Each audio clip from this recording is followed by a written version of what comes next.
À la demande d'Historia, on a réalisé récemment une enquête auprès d'un échantillon représentatif de la population française.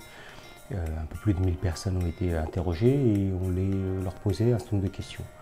On leur a déjà demandé s'ils avaient la perception d'avoir une bonne connaissance ou pas de l'histoire, à peu de choses près, c'est moitié-moitié.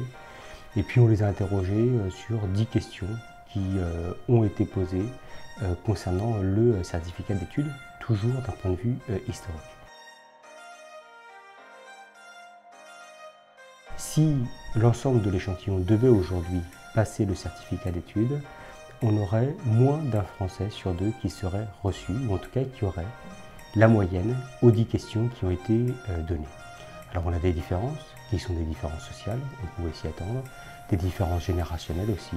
Plus on est diplômé, plus on est âgé, plus les réponses qui sont données sont de bonne qualité ou correspondent à la réalité.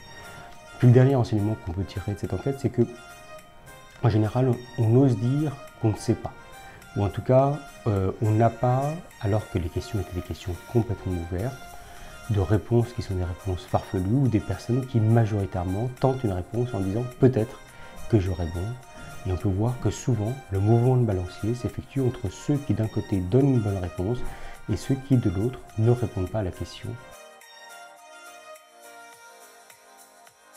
D'une manière générale, dans la société française, qui est un pays de valeurs, on va avoir tendance à considérer que les dimensions historiques sont absolument essentielles et qu'il peut y avoir des batailles mémorielles auxquelles ils peuvent accorder de l'importance. On a pu le voir même dans le cadre de cette dernière élection présidentielle.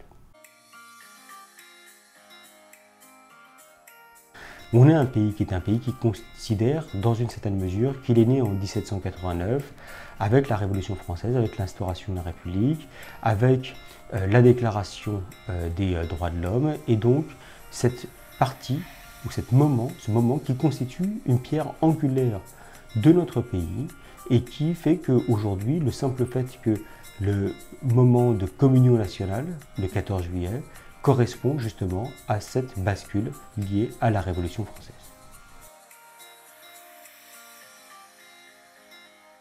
On est un pays qui va extrêmement évoluer autour de ses valeurs. On est un pays pour lequel l'idée de ce que nous sommes, de ce qu'est notre histoire, de la trace que l'on peut laisser, constitue une dimension qui est absolument essentielle.